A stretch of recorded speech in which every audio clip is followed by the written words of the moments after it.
I was raised to believe that the love that you should get from your parents, that most children get, that had to be earned. I took that into teenage years, adulthood, trying to earn that love from friends, from other family members, from any relationship that I had. So as I became an adult, of course, what the world and what flesh told me would earn that love was, like, be this perfect mom, be this perfect wife, have this career or job where you work this many hours a week. And in trying to do those things, you start to fall apart. When I would hear these things about God and Jesus and, God loves you unconditionally, no matter what you've done, I couldn't believe that.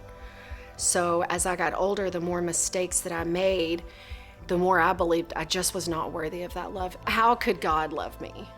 And with that, my alcoholism got worse. It got so bad to a point that I hid it from my husband as well, all the time. But it was what I used to numb any kind of pain that I had. In 2021, we were on our way to a wedding in Fredericksburg. My husband and I had gotten into a slight argument, another minor inconvenience for me, and of course I started drinking. I got into a small little fender bender, and of course the first thing the officer asked me is, "Have you been drinking?" And that was a DWI. I was sitting in Gillespie County Jail, and my lawyer had come in and he said, "They have a plea deal for you. They want you to go to a prison rehab." He said, "But if you sit tight for just a little bit, a few weeks, I can get you probation." And I just looked at him and I said, "I need to go." I knew I needed help. A few weeks later, I found myself sitting in prison.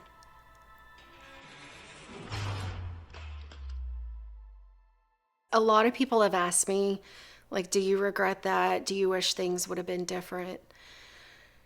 There's not a scenario I think about where I say, yeah, I wish that would have never happened.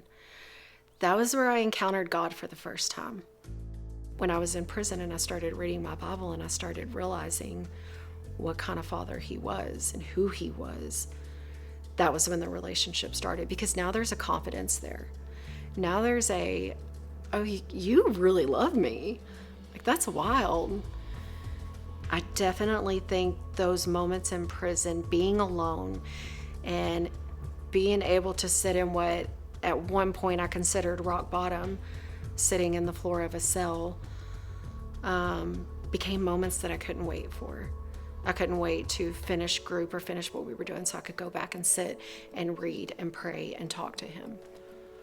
And your rock bottom all of a sudden becomes like this place of worship.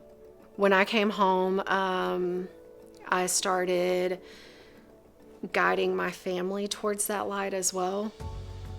I think the change itself, made a lot of people want to know more. They would say, "You're completely different." I was a child of God, and I was accepting that. Like, I was glowing with that.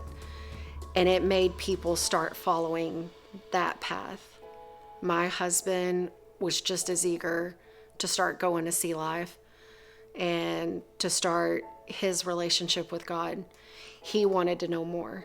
Like, where is this coming from? I need to know more. I feel like being made new really resonates with me.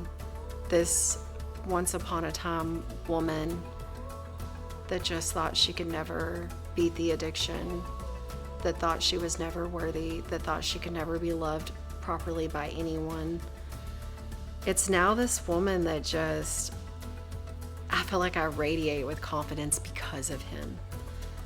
Being made new is it's a whole new life.